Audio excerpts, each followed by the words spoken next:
Good afternoon, everyone. Thank you for coming today. I apologize for the delay.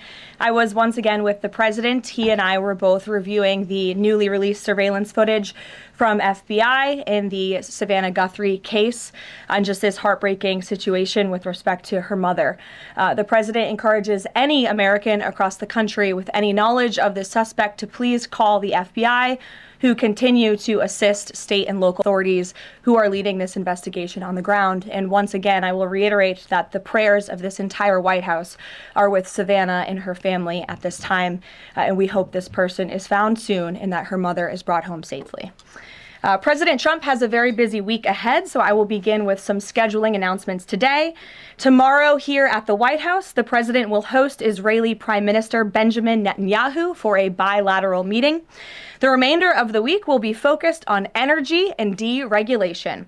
Tomorrow afternoon, the president will hold an event in the East Room to tout clean, beautiful coal as America's most reliable and affordable energy source, especially during periods of peak demand, just as we saw during this most recent winter storm, which impacted hundreds of millions of Americans. The president will discuss how clean, beautiful coal is not only keeping the lights on in our country, but also driving down the cost of electricity across the country as well. Additionally, on Thursday, President Trump will be joined by Administrator Lee Zeldin to formalize the rescission of the 2009 Obama-era endangerment finding. This will be the largest deregulatory action in American history, and it will save the American people $1.3 trillion in crushing regulations.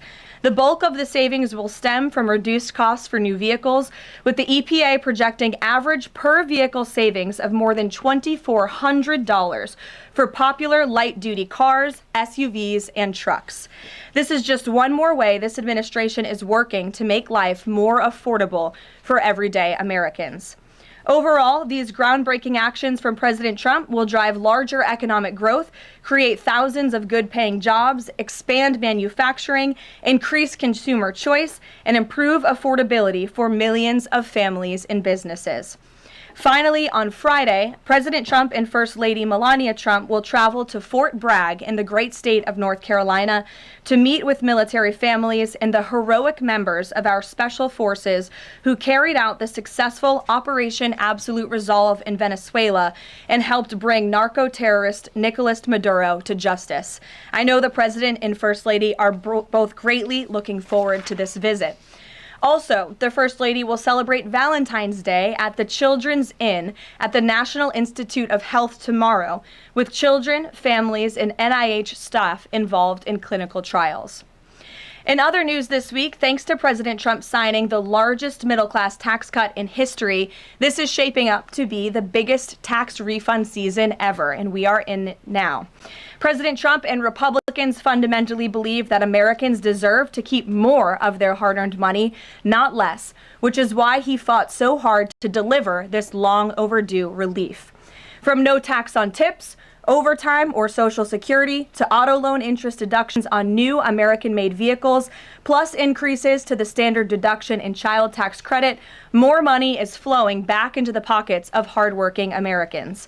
We're already hearing from everyday Americans across the country who are reporting substantial tax savings thanks to the Working Families Tax Cut, which every single Democrat in Congress voted against. AMAC, which represents millions of Americans, has heard directly from more than their 1,000 members already about how the Trump tax cuts are easing cost of living concerns. I wanted to share a few of those powerful responses with you today. This one comes from Dean and Wendy in Wisconsin, who said, quote, "Instead of paying out $3,700 last year, we got back $2,500 in refunds this year. This is huge for our family." Steve from California said, quote, "The new senior citizen deduction is a tremendous relief and has given us peace of mind and the freedom to truly enjoy the retirement years we worked so hard for." Eric from Nevada said, "As a senior, no tax on Social Security helps me tremendously. The no tax on tips helps my daughter-in-law as a waitress. The no tax on overtime helps my son, who works constantly. Our family savings from the One Big Beautiful Bill could total even more than $5,000. We love the Trump tax cuts." These are just a few positive examples of the everyday Americans that President Trump's tax cuts are uplifting. We'd love to hear more from the American people across the country who are benefiting from the working families tax cuts. The White House is also pleased to share that parents across the country can now officially apply to open a Trump account for their child. In order to apply, parents can visit trumpaccounts.gov and fill out the IRS form 4547. These Trump accounts are special investment accounts aimed at providing American children with a jump start on building wealth for life. They have all the tax advantages as a traditional IRA account, but are specifically tailored to build wealth the moment a child is born. Thanks to President Trump, every child born between January 1st, 2025 and December 31st, 2028 is eligible to receive $1,000 from the U.S. Treasury to fund their account. Parents, guardians, and even nonprofits can then contribute up to $5,000 per year. Employers can also contribute up to $2,500 per year per employee. President Trump believes there is no better investment than investing in our nation's children. If you are a parent who maximizes contributions to your child's Trump account, its projected value could reach nearly $1.1 million by the time your child turns 28 years old, based on average historical stock market returns. Safe to say, the Trump accounts will give a substantial head start to position the next generation for a brighter future. And with the stock market exploding under President Trump's pro-growth policies, there has never been a better time to sign up for an investment account like this. The Dow Jones just shattered 50,000 for the first time ever on Friday, and the S&P 500 and the NASDAQ continue smashing record after record. So with President Trump in charge, Americans' 401ks and retirement savings are booming once again, and these new Trump accounts for America's kids will boom too. So with that, once again, every parent should go to trumpaccounts.gov today, and I'm going to put it on my own personal to-do list to sign up for one as well. With that, I will take your questions. Karoline Downey from the National Review is here. Thank you for being here, and why don't you kick us off? Thank you for having me.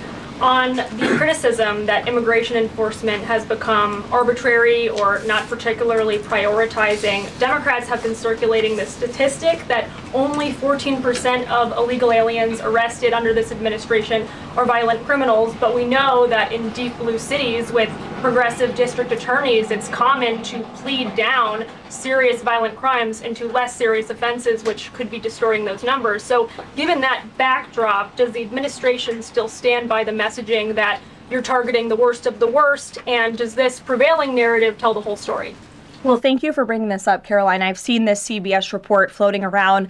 There's a lot of liberal talking heads and pundits and Democrat elected politicians who think that this single story and these statistics and the way they are painted is somehow a shot at this administration. It is not. And let me correct the record. Number one, the Trump administration has been clear from day one that any illegal alien present in this country is subject to deportation. However, the priority, of course, is going after the convicted criminals, the worst of the worst, the murderers, the pedophiles, the rapists in this country.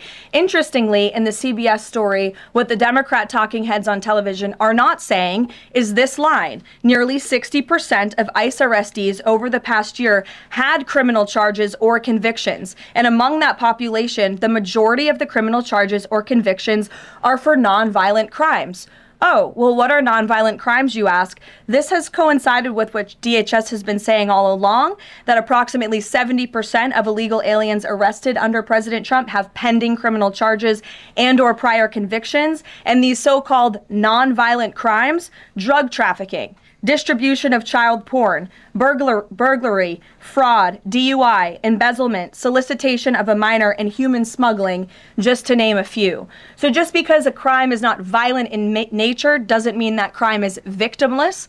And I can guarantee every single person who is out there on television right now pointing to these statistics that were taken out of context by CBS News would not want an illegal alien convicted of the distribution of child porn or fraud or DUI living in your community. So the Trump administration will continue our focus on deporting all illegal aliens present in our country with a focus on the worst of the worst criminals. Thank you for being here. Gabe. Karoline, thank you. And thank you for the update on our colleague Savannah Guthrie's mother. Is there anything more you can share? You said the president was reviewing that surveillance footage. What was his initial reaction when seeing those disturbing images? And does he believe that that suspect acted alone? I haven't talked to him specifically about the second point on whether the suspect acted alone or not, so I don't want to weigh in on the president's thinking on that. His initial reaction, of course, as all Americans, is just pure disgust.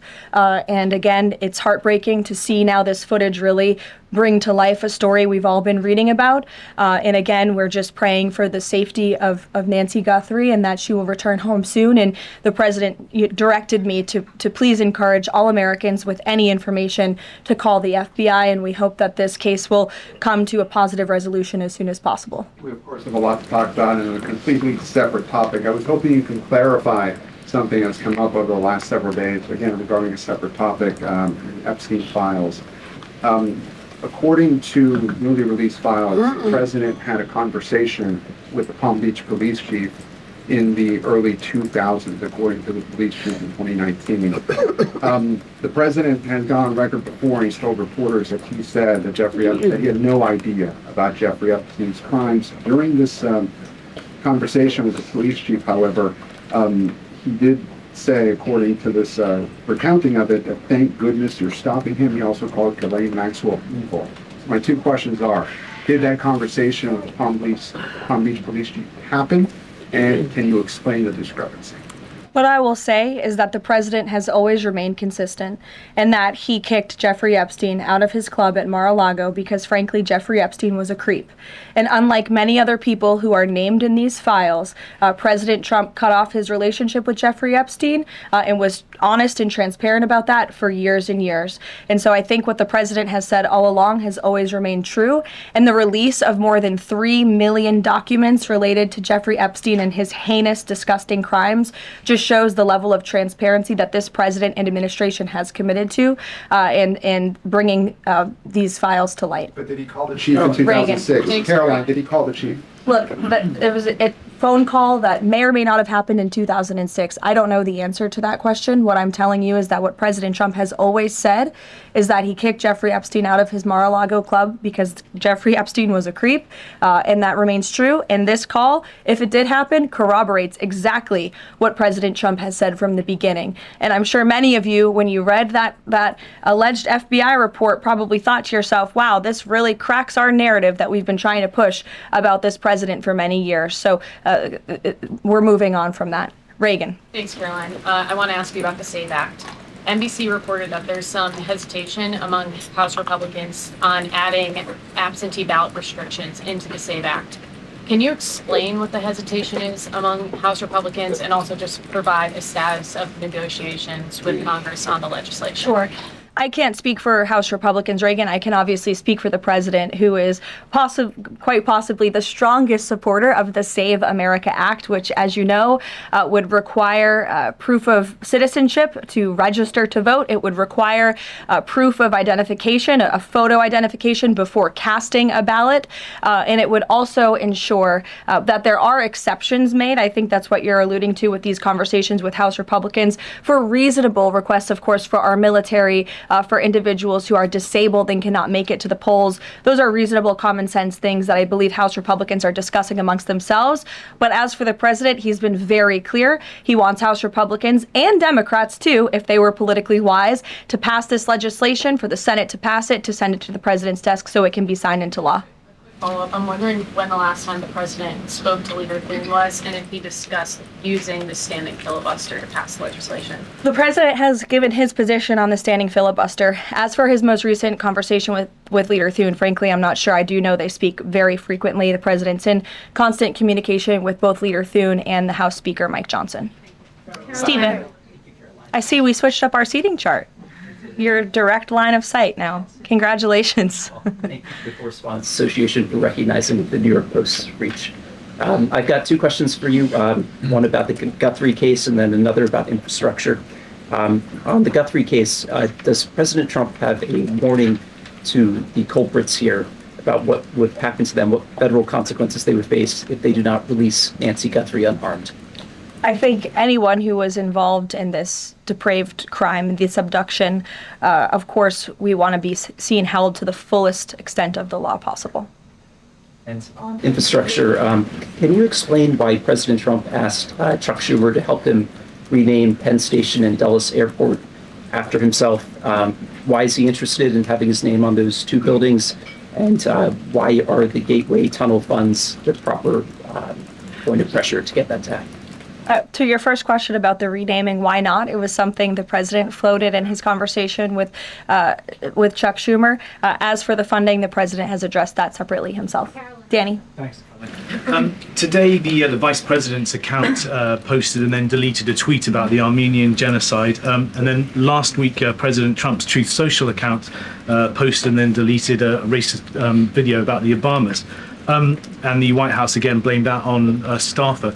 I wanted to ask you, does the White House have a social media problem at the moment? Do you have an auto-posting problem that's leading to these mistakes? No. As for the Armenian tweet that you're referring to, I would just refer you back to the White House's message that was issued on Armenian Remembrance Day, and there's been no change of policy at this time. Mary? Thanks, Caroline. When the president goes to Beijing in the spring, does he have plans to try and advocate on behalf of Jimmy Lai, who was just sentenced to 20 years yesterday? This is something I've heard the president advocate for, both publicly and privately. I had the honor of being in that meeting with President Trump and President Xi in South Korea that took place, and this was brought up by the president himself. It is important to him, and he looks forward to visiting China in April. Go ahead. Thanks, Caroline. So some Republican lawmakers from Nebraska have said they're worried that the Argentinian beef executive order will sideline some American ranchers. How will the Trump administration make sure prices go down for consumers without harming those ranchers? Of course. Well, both things can happen at the same time. That's the president's belief. He wants to see prices come down. In fact, I just overheard him on the phone with Secretary Rollins. They were talking about something different, but he's always saying we got to make sure that prices continue to come down. As you know, Secretary Rollins successfully did that with respect to egg prices. Beef prices are coming down slightly, and the president wants to see that continue. He believes that a minor import to the country with cattle might be a short-term solution with respect to bringing down prices. But of course, protecting our American cattle and rancher industry is a priority for the president, and he's in touch with those stakeholders. We've had them here at the White House a few times in recent months to discuss this issue directly. John. Thanks a lot, Caroline. Yesterday, the president on social media threatened to block the new Gordie Howe Bridge, which would connect Detroit to Canada. This is a bridge that was fully paid for by Canada. It used American labor to construct it. It used American steel to construct that bridge. The president in 2017 was actually in favor of this bridge, part of a joint statement that he put out when he met with the Canadian Prime Minister. Why has the president changed his mind as it relates to this bridge? I think the president was very clear and direct in his truth, John, but just to reiterate, the fact that Canada will control what crosses the Gordie Howe Bridge and owns the land on both sides is unacceptable to the president. It's also unacceptable that more of this bridge isn't being built with more American-made materials, even more so than what President Barack Obama committed to with the Canadians at the time, at the start of the project. He also believes that the U.S. should own at least half of the bridge, have shared authority over what passes across it, and participate in the economic benefits generated by its use. This is just another example of President Trump putting America's interests first, and so he made that very clear in his call with Prime Minister Carney earlier today. Phil. Thank you, Caroline. Sure. DHS Secretary Kristi Noem just posted a photo of herself signing the last contract for steel to build the border between Laredo, Del Rio, and Big Bend, Texas, among reports that construction had stalled. Is the president satisfied with the pace of construction? The president wants to make sure that the full border wall is built as quickly as possible, of course. I know this is a priority for him dating back to 2016, and so absolutely he wants to ensure that the border wall is built under budget and ahead of schedule is how President Trump likes to view building projects, and that includes the border wall. The pace of construction thus far? I think the president is never satisfied. He always wants to ensure that things are moving along as quickly as possible, but I know Secretary Noem is on it, and she's doing a great job. Thank you, Caroline. You're welcome. Sure, go ahead. Thank you. Charlie. On the Nancy Guthrie case, is the president satisfied with the federal and local investigation so far? And has there been any more contact from the White House or the president with the family? I don't think anybody will be satisfied until this case is brought to a close and until Nancy Guthrie is returned home safely with her loved ones. Contacts? Has the president contacted the family since? Not since that initial phone call. Sure. Tamara. Thank you. The National Governors Association is removing a meeting with President Trump from his agenda because only Republicans were invited. Is the White House reconsidering inviting Democrats, or do you think Republicans are still going to show up? Like, where does that stand now? No, look, I just spoke with the president about this. It is a dinner at the White House. It's the people's house. It's also the president's home. And so he can invite whomever he wants to dinners and events here at the White House. I believe Governor Moore was invited last year and he did not show up to the dinner last year. Nobody reported on it. But again, the president has the discretion to invite whomever he wants to the White House, and he welcomes all those who received an invitation to come.